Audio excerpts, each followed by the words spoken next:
యోగాలో gastric problem, gas సమస్య ఉన్న వాళ్ళకి అది ఏ విధంగా తగ్గించుకోవచ్చో చూద్దాం. నేను చెప్పే ఎంటీ స్టమక్తో చేయాలి. ఎంటీ స్టమక్తో చేసిన తర్వాత శాంతాసనం వేయాలి. అది ఉదయం కానీ ఈవినింగ్ కానీ ఎప్పుడైనా చేయొచ్చు. ప్రాణాయామం, అర్ధ ప్రాణాయామం అదే విధంగా చేస్తారో చూద్దాం. కపాలభాతి ఇట్లా పెట్టుకోవాలి. గాలి వదిలేసి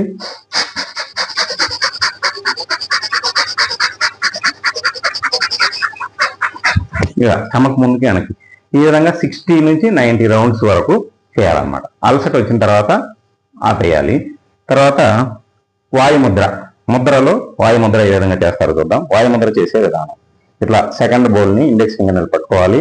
ఈ విధంగా చేసి ఇక్కడ టైస్ మీద పెట్టుకొని ప్రశాంతంగా గాలిని పీలుస్తూ 5 నిమిషాల పాటు ఈ ముద్రను చేయాలి. ఇంకొక ముద్ర చెప్తాను, పూషాన్ ముద్ర. అది ఏ విధంగా చేస్తారో చూద్దాం. పూషాన్ ముద్ర చేసే ఈ రెండు ఇట్లా పెట్టుకున్న తర్వాత ఇది కూడా టైస్ మీద పెట్టుకొని ప్రశాంతంగా గాలిని పీలుస్తూ వదలాలి. ఇది కూడా 5 నిమిషాల పాటు చేయాలి. చివరిలో శాంతాసనం